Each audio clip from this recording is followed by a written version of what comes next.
العالمين والصلاة والسلام على سيد الأنبياء والمرسلين محمد وعلى آله وأصحابه أجمعين أما بعد فقد قال الله تبارك وتعالى في القرآن المجيد أعوذ بالله من الشيطان الرجيم بسم الله الرحمن الرحيم يا أيها الذين آمنوا لا تلهكم أموالكم ولا أولادكم عن ذكر الله ومن يفعل ذلك فأولئك هم الخاسرون وقال الله تبارك وتعالى الذين يبخلون ويأمرون الناس بالبخل ويكتمون ما آتاهم الله من فضله صدق الله العظيم وقال النبي صلى الله عليه وسلم في مقام اتقوا الشح فإن الشح أهلك من كان قبلكم أو كما قال عليه الصلاة والتسليم اللهم صل على محمد وعلى آل محمد كما صليت وباركت على إبراهيم وعلى آل إبراهيم إنك حميد مجيد.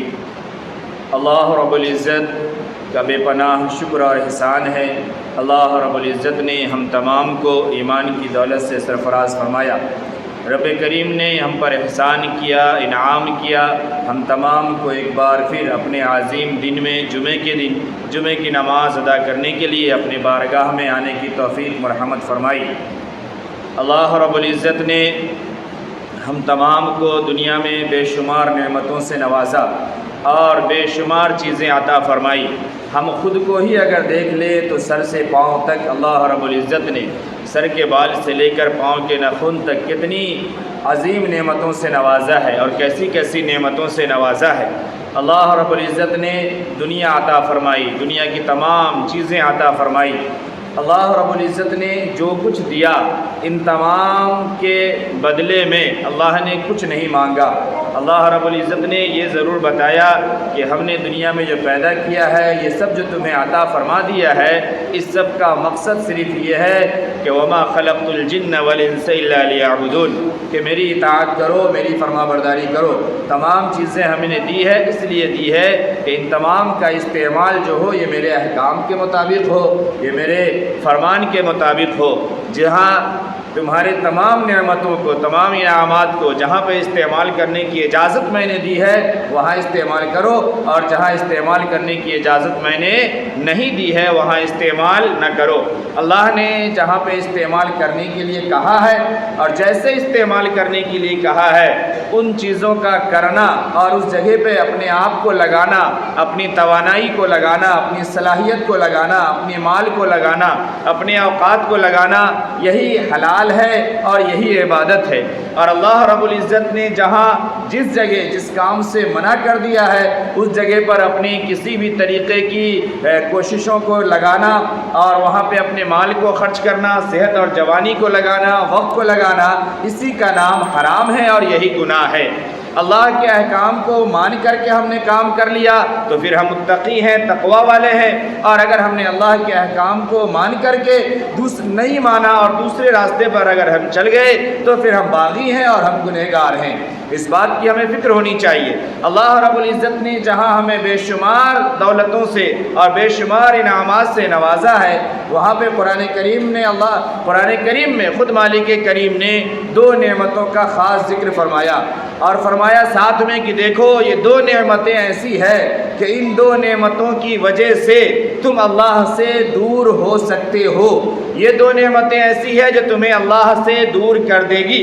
اور وہ نعمت جو اللہ سے بندے کو کاٹ دے، اللہ سے بندے کو ہٹا دے، اللہ سے بندے کو چھاڑ دے، اس راستے سے بندہ بھٹک جائے جو اللہ نے راستہ دیا ہے، جو طریقہ بتایا ہے، تو پھر بندہ جب اس راستے سے ہٹے گا تو وہ راستہ ہے اہدنا الصراط المستقیم کا، کہ اس راستے سے چلتے ہوئے بندہ جنت تک جائے گا، نامہ اعمال اس کے دائنے ہاتھ میں ملیں گے، وہ کامیاب ہوگا. اور اگر اس راستے سے ہٹ گیا تو پھر وہ گناہ کا راستہ ہوگا، وہ بغاوت کا راستہ ہوگا، اور پھر وہ راستہ کبھی بھی جنت کی طرف نہیں جائے گا بلکہ جہنم میں لے جانے والی وہ راہیں ہوں گی. وہ دو نعمتیں اللہ رب العزت نے قرآن میں بیان فرمایا یا ایھا الذین آمنو، اے لوگو، اے ایمان والو، اے وہ جو اللہ کو اپنا رب مانتے ہو، وہ جو اللہ کو اپنا خالق مانتے ہو، وہ لوگوں جو اللہ کو اپنا مالک مانتے ہو، جو یہ مانتے ہو کہ اگر ہمارے پاس کچھ ہے تو وہ اللہ ہی نے دیا ہے، اور اگر کچھ نہیں ہے تو یہ رب کی مرضی ہے، ہم جس حال میں ہیں اللہ نے ہمیں اس حال میں رکھا ہے، اللہ کی رضا کے ساتھ، اللہ کے احکام کے ساتھ ہم زندگی گزار رہے ہیں۔ تو ایسے تمام ایمان والوں جو ہر حال میں اللہ کو اللہ مانتے ہیں، اللہ ان سے مخاطب فرما رہے ہیں، یا ایھا الذین آمنوا، اے لوگو، اے ایمان والو، لا تلہکم اموالکم ولا اولادکم، کہ تمہارے مال اور تمہاری اولاد یہ تمہیں ہلاک نہ کر دے۔ لا تلہکم، کہیں ایسا نہ ہو کہ یہ تمہیں برباد کر دے، یہ تمہیں ہلاکت میں ڈال دے۔ اردو میں بھی ہلاکہ کا لفظ استعمال ہی وہیں پہ ہوتا ہے، ہلاک کہتے ہیں اسی کو، جہاں پہ سب کچھ لٹ جائے، جان چلی جائے، مال ختم ہو جائے، گھر بار ٹوٹ جائے، سب کچھ چھن جائے، آدمی تباہ و برباد ہو جائے، ذلیل و خوار ہو جائے، اسی کو ہم ہلاک کہنا کہتے ہیں۔ اللہ فرما رہا ہے لا تلہکم اموالکم، ہم یہ سمجھتے ہیں کہ اگر ہمارے پاس پیسے ہوں گے، اگر ہمارے پاس مال ہوگا، اگر ہمارے پاس پراپرٹی ہوگی، اگر ہمارے پاس جائیداد ہوگا تو ہم بچیں گے، تو ہم محفوظ رہیں گے، تو ہم سرخرو رہیں گے، تو ہم اچھے کہلائیں گے، تو ہم عزت دار کہلائیں گے۔ اللہ فرما رہے ہیں اموالکم، کہیں ایسا نہ ہو کہ تمہارا مال ہی تمہیں ہلاکت میں ڈال دے، کہیں ایسا نہ ہو کہ مال کی وجہ سے ہی تم تباہ و برباد ہو جاؤ، ذلیل و خوار ہو جاؤ، دنیا میں بھی اور آخرت میں بھی تم مال کی وجہ سے ہی خسارے میں آ جاؤ، کہیں ایسا نہ ہو۔ تو ایک چیز مال، اللہ رب العزت نے مال دیا تو اس مال کو بہت سوچ سمجھ کر کے ہمیں استعمال کرنے کی ضرورت ہے۔ جناب محمد رسول اللہ صلی اللہ علیہ وسلم نے یہ بات بالکل وضاحت کے ساتھ بیان فرما دی کہ دیکھو، تمہارے قدم اس وقت تک ہل نہیں سکتے میدان محشر میں جب تک تم یہ جواب نہ دے دو کہ تم نے مال کمایا کہاں سے ہے، مال کہاں سے تم نے حاصل کیا ہے، کیسے کمایا ہے، وہ راہ جس سے تم نے مال حاصل کیا، وہ راستے اور وہ کام حلال تھے یا حرام، تمہیں اس بات کا پہلے حساب دینا ہے۔ اور اس کے بعد پھر آقا صلی اللہ علیہ وسلم نے فرمایا کہ تمہیں اس بات کا بھی جواب دینا ہے اور یہ بھی حساب دینا ہے کہ تم نے وہ مال خرچ کہاں کیا۔ تو مال کے تعلق سے بہت احتیاط برتنے کی ضرورت ہے کہ اللہ نے اگر عطا کیا ہے یا اللہ اگر ہمیں نواز رہا ہے تو کہیں ایسا تو نہیں ہے کہ ہم کسی غلط راہ سے بھی اپنا رہے ہیں، کوئی غلط راستے پر ہم چل پڑے ہیں، کہیں ایسا تو نہیں ہے کہ مال ہمارے یہاں حرام ذریعے سے آ رہا ہو، حرام اسباب سے آ رہا ہو اور ہم اس کے اوپر کوئی دھیان نہ دے رہے ہو، ہم یہ سمجھ رہے ہو صرف کہ بس پیسے آ جائیں، پراپرٹی آ جائے، چیزیں آ جائے۔ اللہ نے فرمایا لا تلہکم اموالکم، یہ تمہارے جو اموال ہے، یہ جو تمہاری جمع پونجی ہے، یہ جو تم یہ جس چیزوں کو بٹور رہے ہو اور جمع کر رہے ہو، یہی تمہاری ہلاکت کا کہیں سبب نہ بن جائے۔ آگے اللہ نے خود قرآن مقدس فرمایا اموالکم ولا اولادکم، اور کہیں ایسا نہ ہو کہ تمہاری اولاد یہ بھی تمہارے لیے ہلاکت کا سبب بن جائے، یہ اولاد تمہارے لیے ذلت و رسوائی کا ذریعہ بن جائے، یہ اولاد کہیں تمہاری ایسی نہ ہو کہ تم کہیں سر اٹھانے کے لائق نہ رہے، یہ اولاد تمہاری کہیں ایسی نہ بن جائے کہ تم دنیا میں بھی ذلیل و رسوا ہو اور میدان محشر میں بھی تمہارا گریباں پکڑ لیا جائے اور بجائے جنت میں جانے کے جہنم میں جانا نصیب ہو، کہیں ایسا نہ ہو، کہیں ایسا نہ ہو۔ آج اللہ رب العزت نے اگر ہمیں مال عطا کیا ہے تو ہم یہ سوچے کہ ہم خرچ کہاں کر رہے ہیں اور کیسے کر رہے ہیں، اور اگر اللہ نے اولاد دیا ہے تو یہ سمجھ لیجئے کہ صاحب اولاد ہونا یہ جہاں سعادت کی بات ہے، وہیں اگر ہم نے اپنی اولادوں کو صحیح تعلیم نہیں دی، اگر ہم نے اپنی اولادوں کی صحیح تربیت نہیں کی، اگر ہم نے اپنی اولادوں کو شرم و حیا نہیں سکھایا، اگر ہم نے اپنی اولاد کو ایک دوسرے کی جو لیبل ہے اگر ہم نے وہ نہیں بتایا، اگر ہم نے محرم اور نامحرم کی پہچان نہیں کرائے، اگر ہم نے ایمان اسے نہیں سکھایا، اگر ہم نے یوں ہی چھوڑ دیا، ہماری اولاد ہے، ہمارے پیسے ہیں، ہمارے پیسے سے ہماری اولاد عیش کر رہی ہے، میری اولاد جو چاہے وہ پہنے، میری اولاد جو چاہے وہ کھائے، میری اولاد جو چاہے جہاں چاہے وہاں جائے، میری اولاد کو جیسے جس کے ساتھ جو من میں آئے وہ کرے. اگر ہم نے یہ سوچ کر کے اگر زندگی گزاری اور اگر ہم نے یوں ہی اپنے مال کو بھی خرچ کرتے رہے اور اپنی اولاد کو بھی آزادانہ زندگی دے دی اور اولاد ہماری غلط راہ پر چل پڑی اور گناہوں میں ملوث ہو گئی اور خود بھی گناہ کرتی رہی اور دوسروں کو بھی دعوت گناہ دیتی رہی اور دوسرے بھی اس کی وجہ سے تباہ و برباد ہوتے رہے، تو یاد رکھیے گا کہ معاشرے میں بھی پھر ایسے شخص کی کوئی عزت نہیں ہے، کوئی وقت نہیں ہے، کوئی قدر نہیں ہے. یہ ہر انسان کی نظر میں ذلیل و خوار ہے، رسوا ہے اور قیامت کے دن بھی یہ پکڑے جائیں گے. قیامت کے دن بھی بچ نہیں سکتے. آج ہماری اولادوں کا یہ حال ہے، اسے ایمان نہیں معلوم، اسے اسلام نہیں معلوم، اسے پردہ نہیں معلوم، حیا نہیں معلوم، مکمل کلمہ نہیں معلوم، نماز نہیں معلوم، کس سے باتیں کرنی ہے کس سے نہیں کرنا یہ نہیں معلوم. اور اگر کبھی بات اٹھ جائے، اگر کوئی سمجھا دے، اگر کوئی یہ کہہ دے تو سامنے سے سیدھا جواب آتا ہماری مرضی، ہم جو چاہیں وہ کریں. مسلم معاشرہ اس کا نام تو نہیں ہے کہ مسلم معاشرے میں کوئی رہے اور اس کی جو مرضی ہو وہ کرے. ایسا کیسے ہو سکتا ہے؟ اسلام اس چیز کا نام تو نہیں ہے کہ جس کی جو مرضی ہو وہ کرے، اپنی مرضی سے بھی کرے اور بندہ مسلمان بھی رہے. یہ کیسے ہو سکتا ہے؟ یہ ہو ہی نہیں سکتا ہے. آپ کو یاد ہے جب میں نے اس پہ بات کی تھی بڑی وضاحت سے سمجھایا تھا کہ ایمان الگ چیز ہے اور اسلام الگ چیز ہے. ہم اگر مسلمان کہتے ہیں تو مسلمان کا مطلب کیا ہے؟ قرآن میں جو اللہ نے ہمیں نام دیا ہوا سماکم المسلمین، تو اس مسلمان کا معنی کیا ہے؟ حضرت ابراہیم علیہ السلام اسماعیل علیہ السلام کے ساتھ دعا مانگ رہے اور یہ دعا کر رہے کہ اللہ ہم دونوں کو مسلمان بنا کے رکھنا، مسلمان باقی رکھنا. کیا معنی؟ حضرت ابراہیم اور حضرت اسماعیل علی نبینا علیہ السلام کیا یہ دونوں مسلمان نہیں تھے؟ مسلمان کا معنی یہی ہے کہ جو اللہ کے احکام کے سامنے جھک جائے. اللہ کا حکم ہے تو ہے، اب یہاں مرضی نہیں چلتی، اب یہاں نفس پرستی نہیں چلتی، اب یہاں منمانی نہیں چلتی. اللہ نے کہا ہے قل للمؤمنات یغضضن قل للمؤمنین یغضوا، تو ہماری نگاہیں نیچی رہے گی. یہ اللہ کی مرضی ہے، یہ اللہ کی مرضی ہے. اللہ نے پورا ایک طریقہ بتا دیا قرآن مقدس کے اندر کہ ہمارے گھر میں ہماری خواتین اور ہماری بچیوں کے لباس کیسے ہونے چاہیے، تو پھر ویسے ہوں گے، اس سے الگ نہیں ہو سکتا، مرضی نہیں چل سکتی. اللہ نے زیور کا طریقہ بتا دیا کہ اگر زیور پہنی ہے گھر میں خواتین تو وہ زیور کیسا ہونا چاہیے اور اس زیور کی آوازیں کیسی ہونی چاہیے. ہماری مرضی اس کے آگے نہیں چل سکتی، یہ اللہ کی مرضی ہے. میں نے عرض کیا تھا بڑی ذمہ داری سے ایک جملہ کہہ رہا ہوں، آپ غور کر کے سمجھیے. آج ہمارے یہاں ایک کلچر چلتا ہے. کیا کلچر ہے؟ شادی ہوئی ہے یا یوں بھی یہ ہمارے دوست ہیں ان سے کوئی پردہ نہیں ہے، یہ ہمارے کزن ہیں ان سے کوئی پردہ نہیں ہے، یہ ہمارے فلانے ہیں ان سے کوئی پردہ نہیں ہے. میرے بھائی بڑے غور سے سمجھیے اس جملے کو. یہ حق نہ تو والد کو ہے اور یہ حق نہ تو شوہر کو ہے کہ اگر وہ کہے کہ تمہیں کس سے پردہ کرنا اور کس سے پردہ نہیں کرنا ہے. یہ تو اللہ نے وضاحت کے ساتھ بیان فرما دیا. یہ تو اللہ نے قرآن میں پوری آیتیں اتار دی اور سمجھا دیا کہ کون کون محرم ہے اور کون نامحرم ہے. اور محرم کے ساتھ بھی اگر گھر میں رہنا ہے تو اخلاقیات کیا چیز ہے، گھریلو زندگی کیا چیز ہے، ایک دوسرے کے ساتھ شرم و حیا کیا چیز ہے، اس دائرے میں اور اس باؤنڈری کے اندر بھی اپنے گھر میں رہنا ہے. اپنے گھر میں جب تک ہمارے یہاں شرم و حیا باقی تھی، جب تک ہمارے یہاں دل صاف تھے، نیتیں اچھی تھی، نگاہیں صاف تھی. آپ اپنے بڑوں سے بزرگوں سے پوچھے اور دیکھے جو ہماری نوجوان نسل ہے کہ ہمارے گھروں میں یہ رواج نہیں تھا کہ گھر میں کوئی نوجوان یا کوئی جوان گھر میں یوں ہی غسل کھانے سے ٹاول باندھ کے باہر نکل جائے. یہ رواج ہمارے گھروں میں نہیں تھا کہ یوں ہی انڈر ویئر پہن کر کے گھر میں ایک نوجوان نہا کر کے نکل جائے. یہ رواج نہیں تھا.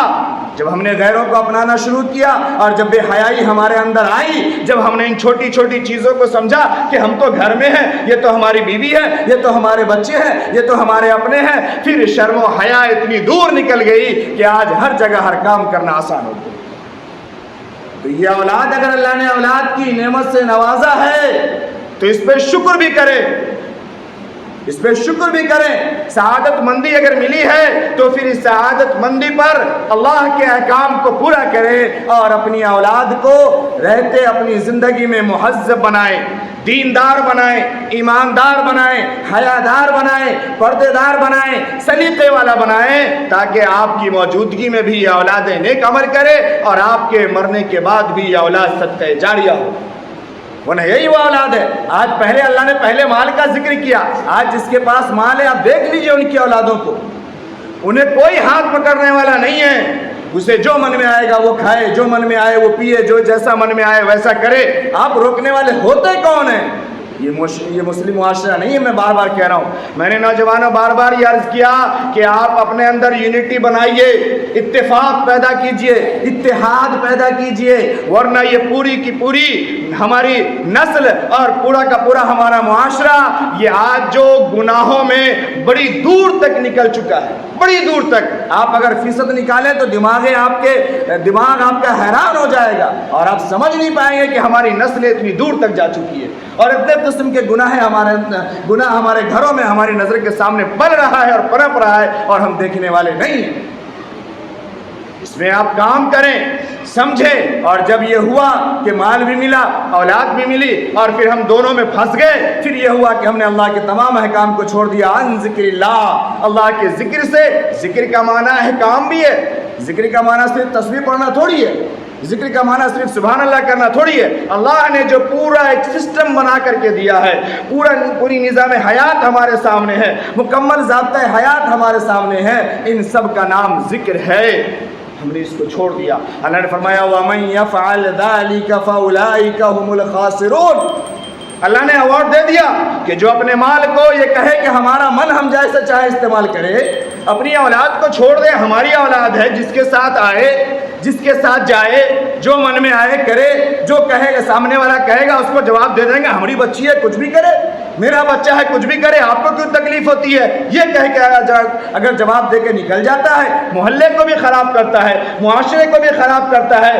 ایک شخص, میں یہ جملہ بھی کہہ چکا ہوں, شاید آپ کو یاد ہو, جب کوئی بندہ کوئی گناہ ایسا کرتا ہے جو گناہ انفرادی ہو, جو گناہ پردے میں ہو, جو گناہ چھپ کر کے ہو, تو اس گناہ کی نحوست اور اس گناہ کا وبال بھی ذاتی ہوتا ہے. وہ اس پر پڑتا ہے, اس کے گھر پر پڑتا ہے. لیکن کوئی گناہ ایسا ہو جو علل اعلان ہو, کوئی گناہ ایسا ہو جو کھل کے کیا جائے اور لوگ کر رہے ہو, پھر اس گناہ کا وبال اور اس گناہ کی نحوست یہ بھی اجتماعی ہوتی ہے اور سب پر پڑتی ہے, سب پر پڑتی ہے. آپ ایک چیز آپ دیکھ لیں. میں آپ کو مثال سے ایک بات عرض کروں. ہمارے یہاں ایک بالکل عام چیز ہے کہ بچے کی ہائٹ اور بچے کی عمر یہ اتنی بڑی ہے اور اس کے پاس موبائل اتنا بڑا ہے. نہیں سمجھ میں آئی بات میں کیا عرض کر رہا ہوں؟ کیوں؟ یہ جو ہماری نوجوان نسل ہے نا, جمعے کا دن اتنا معتبر, اتنا مبارک دن ہے, جہاں صبح سے لے کر کے شام تک کبھی بھی دعا قبول ہو سکتی تھی, کبھی گناہوں سے معافی مانگ سکتے تھے, اپنے آپ کو بنا سکتے تھے. ہماری یہ نوجوان نسل نہا دھو کر کے مسجد کے اگل بغل میں بیٹھ کر کے دن بھر بس کسی گناہ میں لگی رہتی ہے. جب خطبے کا وقت ہوتا ہے تو بھاگتے دوڑتے پیچھے سے مسجد میں آتے. جب یہ بڑے نے کیا اور کھل کر کے کیا, کوئی معاشرے میں اور محلے میں روکنے والا نہیں ہے کہ کوئی 4 لڑکا بیٹھ کر کے یہاں گناہ کا کام کیوں کر رہا ہے, اتنی تیز گالیاں کیوں بول رہا ہے, اتنے تیز گناہوں میں کیوں ملوث ہے. جب کوئی منع کرنے والا نہیں رہا, آج ماں کی گود سے بچے چھن گئے اور بغیر موبائل کے وہ ایک کام نہیں کرتا. نہیں سمجھ میں آ رہی, شاید پتہ نہیں بات میں کیا عرض کر رہا ہوں. تو جب کھل کے کام ہوا اور لوگوں نے کھل کر کے برداشت کیا, پھر وہ گناہ ایسا بڑھا اور اس کا وبال آج ایسا ہے کہ ماں کی گود سے بھی بچے چھینے جا چکے ہیں موبائل کے ذریعے سے, اور گناہ ہو رہا ہے. اس لیے اللہ نے اگر یہ مال اور اولاد دی ہے نا تو سمجھیں اور اولادوں کی صحیح تربیت کریں. اولاد بڑی عظیم نعمت ہے. جناب محمد رسول اللہ صلی اللہ علیہ وسلم نے اپنی زبان نبوت سے یہ بات بیان فرمائی کہ دیکھو, اذا مات عبدہ, انسان مر جاتا ہے تمام چیزیں اس کی ختم ہو جاتی ہے, سب دھری کی دھری رہ جاتی ہے, پڑی کی پڑی رہ جاتی ہے. کام آنے والی چیز جو ہے وہ کیا ہے؟ ایک صدقہ جاریہ, یعنی یہ مال جس کا پہلے نمبر پر ذکر ہوا کہ یہ ہم نے کہاں اور کیسے خرچ کیا ہے اور کیسے حاصل کیا ہے, اور دوسرے وہ اولاد جو نیک اور صالح ہو. میں اس پہ بار بار بات کر چکا ہوں کہ آج ہم خود کتنے نیک اور صالح ہیں اپنے والدین کے حق میں, اپنے بڑوں کے حق میں, اپنے مرحومین کے حق میں. اس سے ہم اندازہ لگا لیں کہ ہم جو نسل تیار کر رہے ہیں اور جو نسل چھوڑ رہے ہیں یہ ہمارے لیے کیا بننے والی ہے, یہ ہمارے لیے کیا بننے والی ہے. یہ بڑا عبرت کا مقام ہے، یہ بہت سوچنے کی گھڑی ہے. سوچ سمجھ کے قدم اٹھائیں. یہ اولاد بس یوں ہی محبت کرنے کے لیے نہیں ہے. ماں باپ کہتے ہیں آپ کو اپنے بچے سے محبت نہیں ہوگی، آپ نہیں دیتے ہوں گے، ہم کو اپنی اولاد سے محبت ہے. یہ محبت نہیں ہے، اولاد سے بغاوت ہے، اولاد سے دشمنی ہے. اولاد کو آپ مرنے کے بعد بھی جہنم کے لیے چھوڑ رہے ہیں اور دنیا میں بھی آپ اسے ذلیل و خوار کر رہے ہیں. غیروں کے ہاتھ میں ڈال دیا آپ نے، غیروں کے گود میں ڈال دیا، غیروں کے بستر پہ پہنچا دیا، غیروں کے کیبن میں آپ کی اولادیں جا رہی ہیں اور آپ کہہ رہے ہیں ہمیں اپنی اولاد سے محبت ہے اس لیے ہم اپنی اولاد کو چیز دے رہے اور چھوٹ دے رہے. سمجھ میں آ رہی بات آپ کو میں کیا عرض کر رہا ہوں؟ کیا اور اس سے زیادہ کھول کھول کے آپ کو عرض کی جائے باتیں؟ اس لیے اپنی نسل کی فکر کریں، نظر رکھیں ان پر کہ یہ اولادیں کہاں جا رہی ہے. ایک صاحب کہنے لگے اگر رکیں گے نا ہم کو لگتا ہے کہ اولاد مر جائے گی. کوئی فرق نہیں پڑتا اگر ایسی اولاد مر جائے تو. کیوں؟ آپ کو معلوم ہے، میں 1 منٹ میں باتیں ختم کر رہا ہوں. حضرت نوح علیہ السلام کا واقعہ جانتے؟ نوح علیہ السلام جب طوفان آیا اللہ نے حکم دیا کہ جو ایمان والے ہیں اس کو لے کے کشتی میں سوار ہو جائیے، کیونکہ آج الا من رحم، کہ اللہ کی رحمت کے علاوہ آج کوئی نہیں ہے جو کسی کو بچا لے، کوئی نہیں بچ سکتا. طوفان آیا، پانی بھرا، جو ایک کشتی میں تھے وہ سوار ہوئے، وہ چل پڑے اور لوگ ڈوبنے لگے. حضرت نوح علیہ السلام نے اپنے بیٹے سے کہا کہ آ جاؤ کشتی میں، آج اللہ کی رحمت کے علاوہ بچ نہیں سکتے. بیٹا نہیں آیا کشتی میں. حضرت نوح علیہ السلام دعا کر رہے ہیں اے اللہ اس کو بچا لیجئے.